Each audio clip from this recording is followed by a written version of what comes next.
View, live on Uncut. And I'm your host, the guy with the largest arms, the greatest charms, and the words that do the most harm, John Arhitis, here to tell about the latest and greatest in Hudson County news.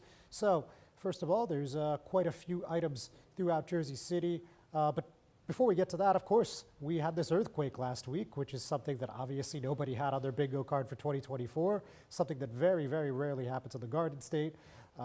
Fortunately, it was not something that caused a lot of property damage or injuries, thank goodness. But we are going to talk just a little bit about what the impact was here in Hudson County. For those of you that maybe don't recall or just didn't read into it, that actually originated in Hunterdon County. So we're going to talk about that briefly. We're also, again, going to talk about the political scene over in Jersey City. There's a lot going on. First, notably, Jersey City Mayor Stephen Fulop, who's also a Democratic candidate for governor, filed an amicus brief in the appeal trying to get the county line reinstated for 2025. So we're going to tell you what that means for the governor's race and beyond. We're also going to talk a little bit about the latest entrant into the Jersey City mayoral contest. Even though it's still 19 months away, we now have four. The latest being Jersey City Board of Education, former Jersey City Board of Education President Musab Ali. So we're going to talk about what his entrance into the race means. We're also going to chat a little bit about the fundraising capacity of former Governor Jim McGreevey and Hudson County Commissioner Bill O'Day. All that and a whole lot more right after this word from our sponsors.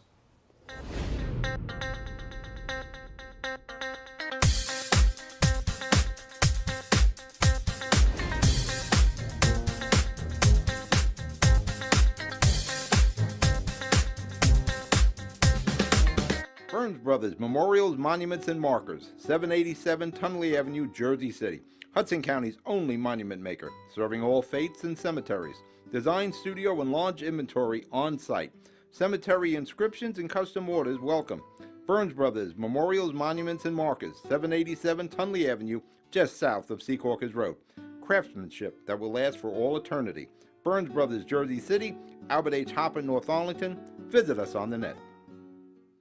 Consumer Carpets, 3408 Kennedy Boulevard in the Jersey City Heights, your one-stop store for residential and commercial floor treatments, carpeting, linoleum, tiles, laminates, hardwood floors, area rugs, remnants, all major brands, all in stock.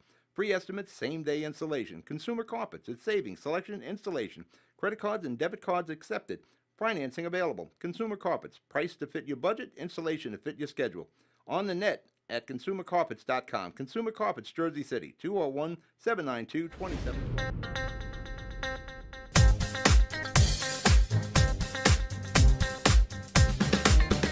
Hudson County View, live on Uncut, John Arhitis. So again, let's talk a little bit about this 4.8 magnitude earthquake. So this is, again, something that no one out on their bingo card was a complete surprise. Some people felt the ground shake in their respective homes or places of work. Personally in the Heights, I didn't feel anything, but I know some neighbors that did. And there weren't a whole lot of implications beyond just, shock and surprise at the sheer fact that there was an earthquake here in New Jersey. Though the one exception, I guess, would be that Bayonne City Hall actually closed for the day. It was essentially a half day after the earthquake touched down about, I think it was 10:23 or so in the morning. And you saw a social media post from the Bayonne Office of Emergency Management that said City Hall is closed, except for police, fire, OEM, and other essential personnel.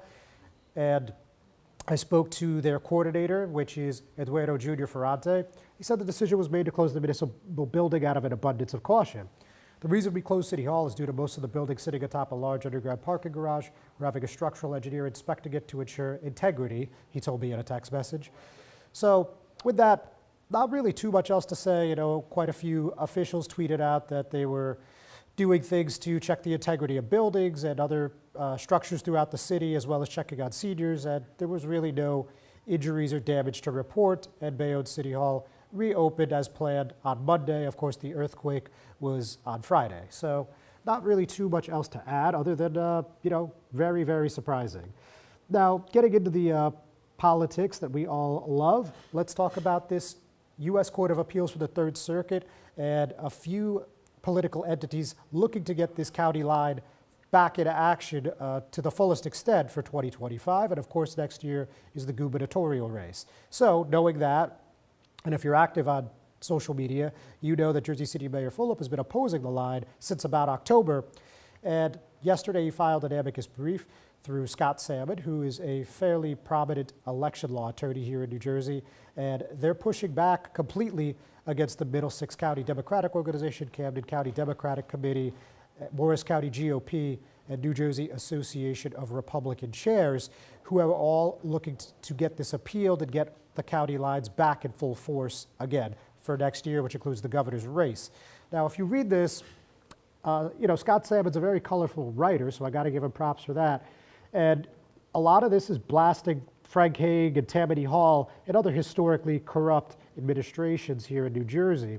And another interesting point before we really dive into it is, for the first time, we are told that Fulop, who looked to be a top-tier candidate in the governor's race in 2017, ended up not running because of these ballots and because of the county lines. Specifically, what it said, given his upset election over a two-time incumbent in 2013 using office block ballots, remember Jersey City, it's nonpartisan, an election result that would be almost impossible if county line ballots were used, as well as his departure from the 2017 gubernatorial campaign because of those ballots. He has a unique experience in this matter, not addressed by any other party. And also, you remember that we spoke at an interview in February at the end of the month, and he talked about how he was going to entertain the possibility of running without party lines. He expanded on that in a post on X the following day. So there's that. And of course, I'm sure everybody watching is aware that on Good Friday, U.S. District Court Judge Zahid Qureshi granted emergency adjunctive relief in a case spearheaded by U.S. Rep. Andy Kim, who's now the frontrunner of the U.S. Senate race. The judge in this case agreed that the county line is unconstitutional, but a challenge from the Morris County GOP said that injunctive relief cannot be granted if it is not requested, and the judge agreed. So oddly, as it sits today, there's no lines in the Democratic races for the June 4th primary, but there are lines for the Republican candidates in the primary. So that's not an outcome too many people were expecting. It. I certainly wasn't. And if you go through this brief again, there's a lot of colorful language, some fun sentences to parse through. For example, whether it was Tammany Hall in New York or Nucky Johnson in Atlantic City, Frank Hague ran neither the first nor the last political machine in history. The current county line system that is in place is just its latest version. Each of the various county parties on both sides of the spectrum serves as its steward and helps propagate its inequities.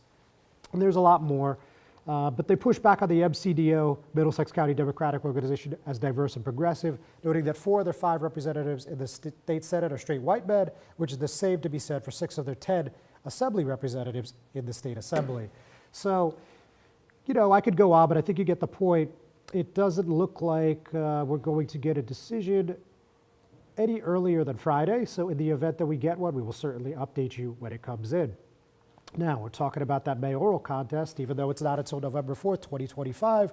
As I mentioned at the top of the show, we have a new competitor in this growing field, and that's former Board of Education President Musab Ali. He's a graduate of Harvard and also of McNair High School, and decided not to run in 2022, got a law degree actually from Harvard, and he filed to run on Friday. Nobody really saw it until Monday.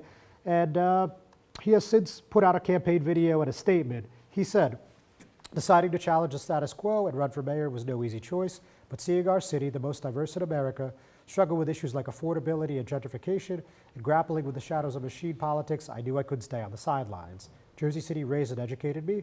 When I became the youngest elected official in our city's history, it was because you trusted me. Now I'm ready to champion a Jersey City that works for all of us. Don't forget, he was just 23 years old when he became the Board of Ed president in 2001. So with that, folks, we're going to take another quick break. And when I come back, I'm going to be joined with Hoboken 4th Ward Councilman Ruben Ramos.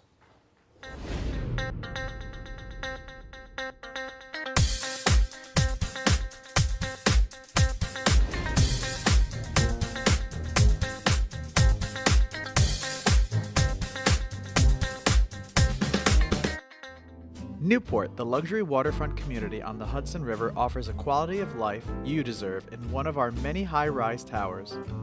With amenities such as the on-site Newport Path, light rail, Newport Town Square, 3 playgrounds, dog run, upscale restaurants, retail giants like Kohl's, JCPenney, Macy's, and Target. Morton Williams and Acme Supermarket are just outside your front door. A health and fitness center, skating rink, and medical facilities are also on site. Enjoy the New York skyline from our waterfront and various parks. Manhattan is just one pass stop away, or a quick ride through the Holland Tunnel. Nursery and private elementary schools all on site. 12-screen movie theater at the Newport Center Mall. Looking to visit? Stay at the Westin or Marriott Hotel. For more information, visit us at newportnj.com. Make lasting memories to cherish forever. It's incredible. It's you, Newport. Live like you want. Good Friend Self-Storage in North Bergen, New Jersey is a fully climate-controlled facility equipped with state-of-the-art security, packing supplies, a Refer a Friend program, and multiple loading docks convenient for commercial use. Located just off of Route 3 at 4301 Tunnelly Avenue, Route 1 and 9. Call 201-867-2444 or visit us on the web today. Good Friend Self-Storage. Let us be your good friend. I mean, apparently they think they can, but I don't care.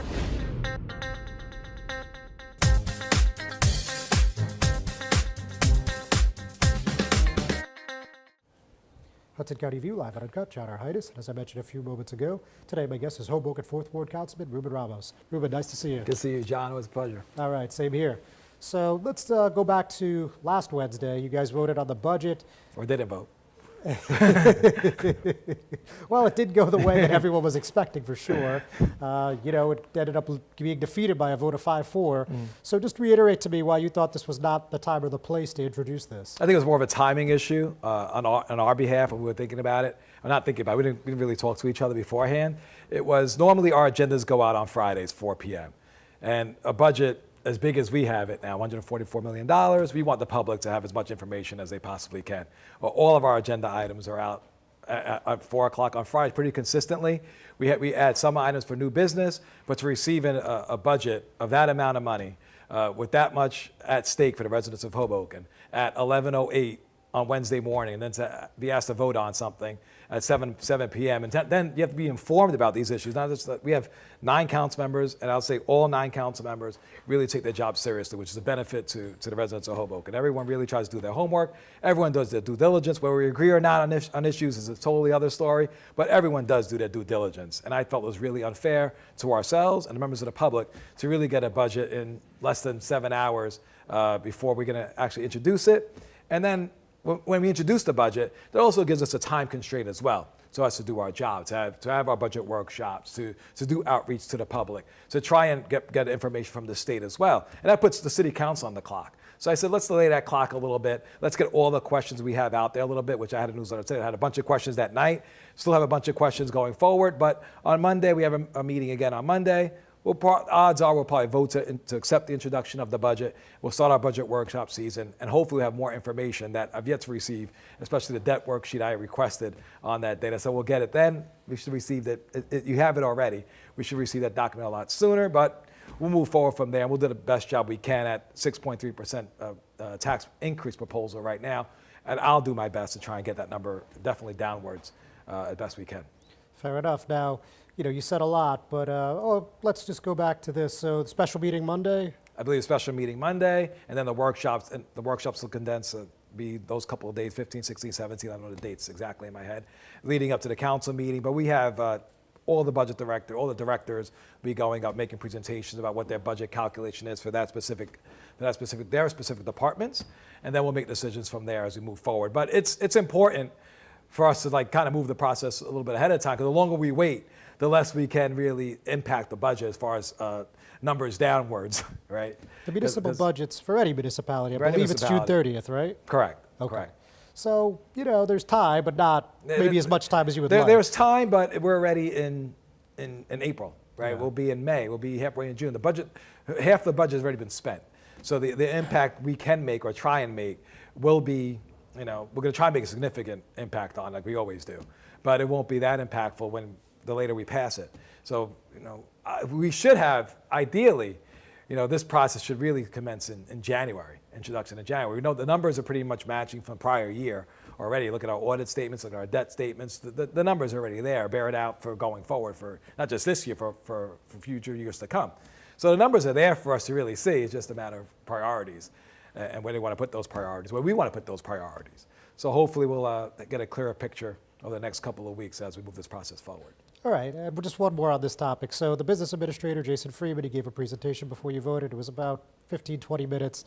A couple takeaways was basically that the tax increase is largely due to inflation and state costs that are out of their hands. And he also had a lot of charts and graphs, and he said that on the municipal level alone, Hoboken is still the lowest in Hudson County by a fairly significant margin. So your thoughts on all that? Well, I mean, you can play with numbers as you want, right? I mean, the property value of an average home in Hoboken, fortunately for Hoboken, right, is a lot more than other municipalities in the state. So, or in our county, when they put those numbers. So it's not an apples to apples comparison when you put those numbers up, because the number that we're probably paying in taxes total is probably same or more than what those residents are paying for their assessed value on that home. So the average assessed property in Hoboken may be $800,000. Our overall tax bill is going to be a lot more significant than it is someone paying $500,000, right? The overall number we're paying. So it's semantics when you pay with it at the end of the day, but it's all based on assessed value of our homes. So when they say our bond rating is AA plus, we didn't really do much to effectuate that. The Hoboken taxpayer does a lot more to effectuate that. For one, we have the highest, one of the highest tax-paying rates in New Jersey at 98%. So that helps us a big way. Our residents pay their bills. Right, they're very good at that. And then the assessed value of our homes and the value of Hoboken together is a lot. So it's multi-billion dollars what our assessed value in Hoboken is as a city. So the markets look at that as well. So residents have the ability to pay the bills that we're sending them, number one. And then they look at the value like anything else. I reassess the value of my home. My home is worth a lot of money, and you get a higher credit rating based on that as well, as compared to somebody else that has a lower credit rating. So that benefits Hoboken. It's something that the municipality did. At all. It's our residents doing a great job paying their bills. And hopefully we keep their bills down moving forward. Got it. Councilman, don't go anywhere, folks. Stay put. We're going to be right back right after this word from our sponsors.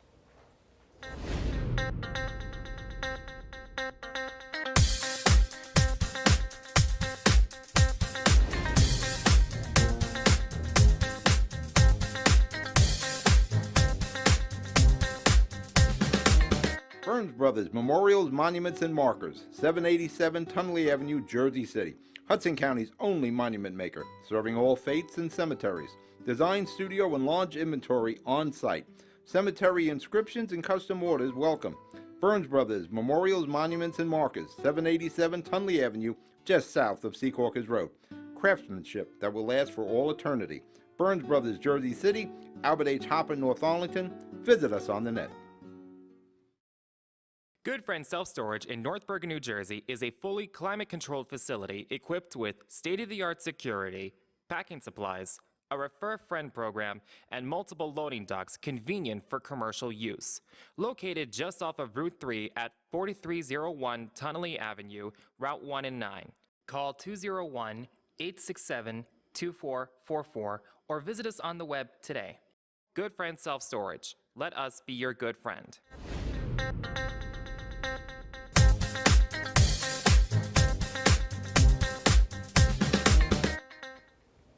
HCV Live and Uncut. John Arhitis, still here with Hoboken 4th Ward Councilman Ruben Ramos.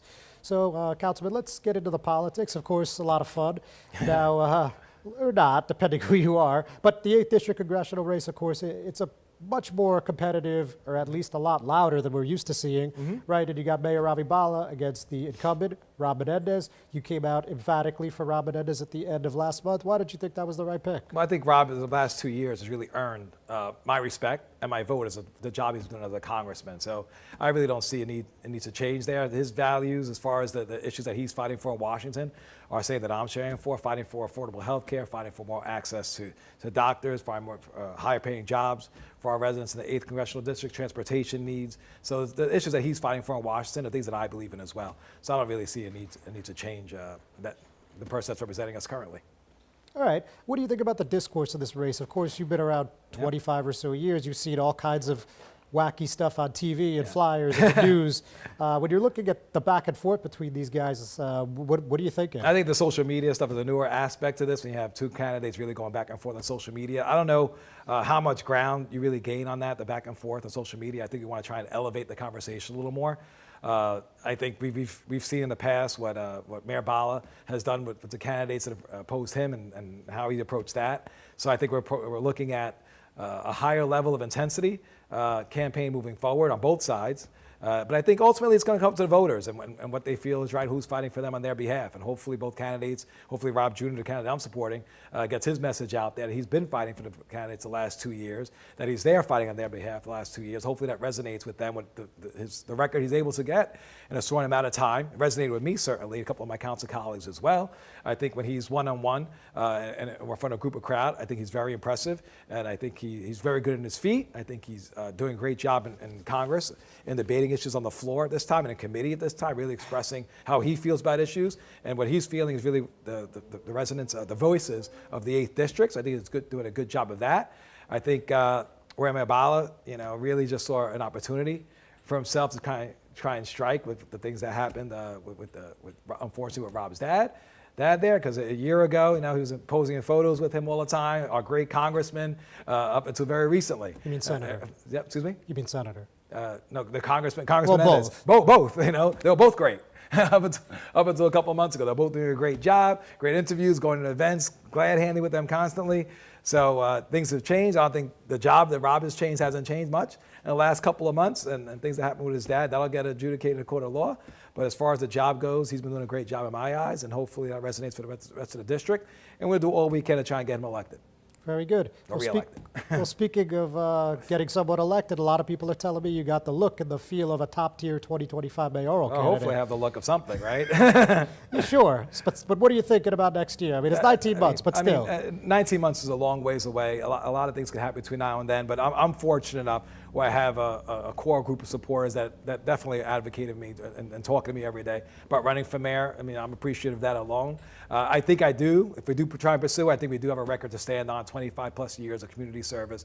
Definitely advocate for my residents, and not just in the Fourth Ward, but throughout Hoboken. I've had the pleasure of serving in the State Assembly for 6 years. I've had the pleasure of serving for Councilman at Large for 4 years, serving the Fourth Ward for a number of years now. I think I definitely have my pulse in the community.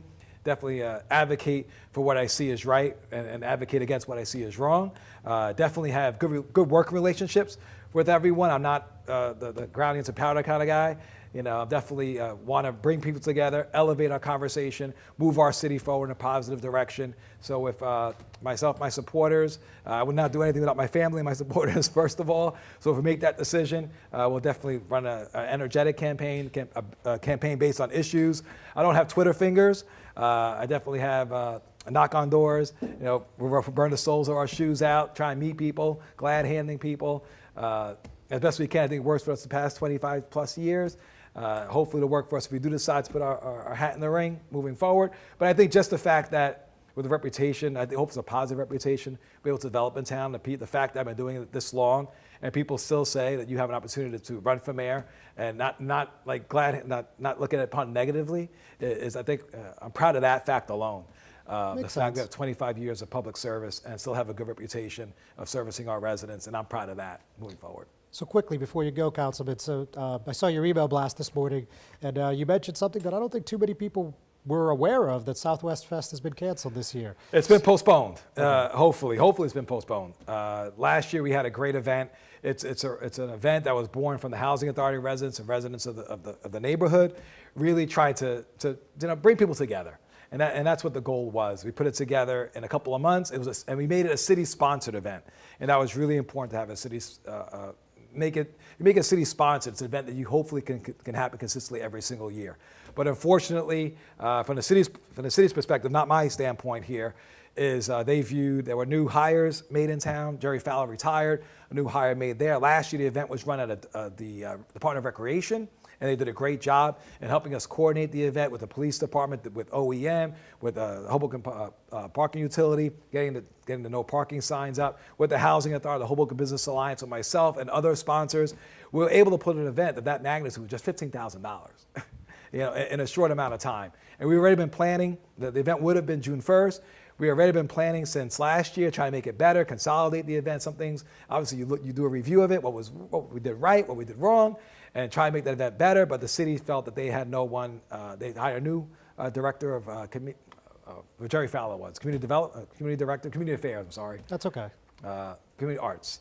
A new person there, and they felt that person didn't have their feet on the ground yet to try and hold the event this time. Although the event was largely run last year by volunteers. These the boots on the ground were volunteers, a community effort. So we could have led a lot of it this year, I felt, but they felt differently. So hopefully we could try and put it together in September or next June again. But I'm really sorry that that's not going to happen this year. It was an event that I think everyone was surprised at the success of the event last year. We had a Hoboken Business Alliance meeting a couple of weeks ago. The members of the board were like, "We having that event. I'm looking forward to our participation and make it bigger for next year." And I gave them the news. They were pretty disheartened about it. I know housing authority residents disheartened about it, as well as the Fourth Ward community and the city at whole that really attended that event made it a great event. But we're going to bring it back. I'm going to fight to bring it back. It's coming. Very good, Councilman. I Best of appreciate it. luck. Thank you. Thank you for coming, Thank ladies you. and gentlemen. Thanks Appreciate for having me watching. on. You're very welcome. We'll be right back.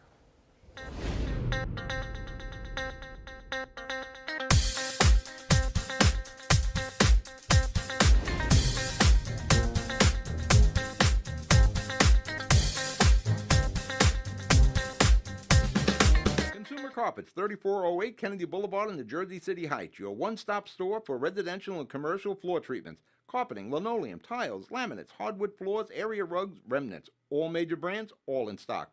Free estimates, same-day installation. Consumer Carpets, it's savings, selection, installation. Credit cards and debit cards accepted. Financing available. Consumer Carpets, price to fit your budget, installation to fit your schedule.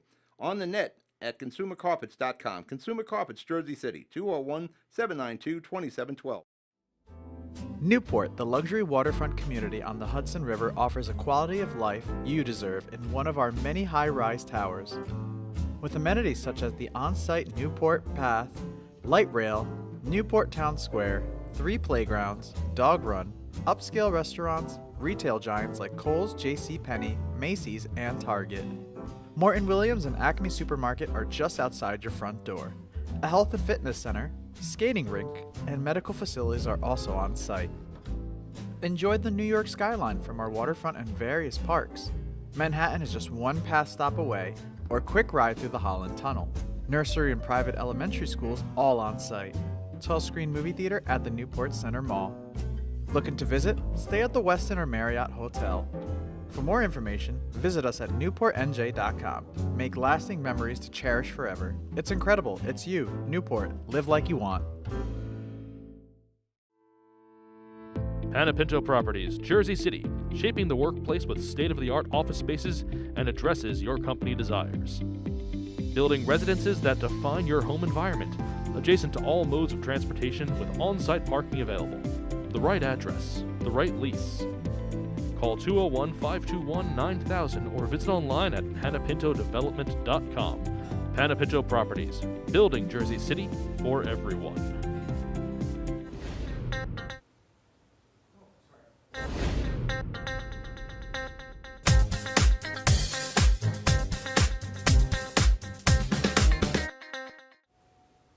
Hudson County View live on Uncut. Chad Hudson. A couple more before we let you guys go for the week. So, talking about the mayoral contest, we just got the second fundraising tally, which New Jersey Election Law Enforcement Commission, every quarter, you're mandated to report. This is the second quarter they're reporting since you had 2 candidates, actually 3 candidates, come out so early. So in this second quarter, long story short, Hudson County Commissioner Bill O'Day raised about $230,000, and former Governor Jim McGreevey raised $500,000. Approximately. Now, these are just rough tallies given by the campaigns. Those ELEC reports aren't going to be due for another couple weeks. And the fourth candidate in the race, Council President Joyce Waterman, hasn't pre-released anything yet, so we're not sure what that number looks like. And again, Musab literally just announced, so nothing on him yet. But, you know, there's a lot of money to go around. I mean, right now, counting his commissioner account, O'Day has about $650,000 cash on hand, while McGreevey has a stratospheric $1.4 million. So let's see what the trajectory is for either of them as the days go on.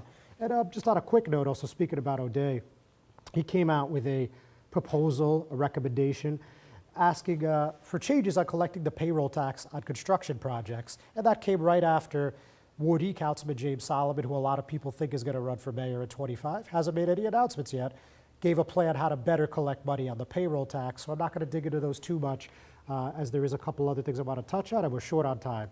So last week at an iftar, which is, you know, a dinner that celebrates the end of Eid, you saw Ward D Councilman Youssef Saleh, who is Muslim, and Jersey City Board of Education President Dejan Morris get in a bit of a verbal spat here, though the accounts of what happened couldn't really be much more different, to be quite frank with you. According to Morris, he said, when Ward D Councilman Yusuf J. Saleh stood to give his remarks, he publicly apologized to me for verbally disrespecting me. And afterwards, he said, and I'm paraphrasing, he came to the table and began to quote unquote verbally insult and verbally attack me even deeper. And he claims that he threatened him in a fashion that said, watch what happens. Now, Saleh again disputed this, and he said, after the speeches, I approached trustee Dejan Morris and sat across from him and extended my hand in an olive branch, and he refused. He proceeded to yell at me and interrupt me, saying that he did not know the circumstances for why they did not change the date, and I told him I did. And he's talking about the BOE, again, recognizing Eid on April 8th instead of April 10th. And I stated, irrespective of what the reasons are, the date needs to be changed. And this goes on and on and on for quite a bit. But unfortunately, we don't really have a third-party account of what happened. It's really just he said, she said. So, look, this is another one that's just going to have to basically end up in the books and goes on the cutting room floor, if you will. But another, I guess we'll just say strange incident involving the Board of Education in one fashion or another. Folks, speaking of the Jersey City Board of Education, perfect segue. Next week, we're going to have trustee Eunice Barkuch. So with that, we're going to let you go. Have a great week.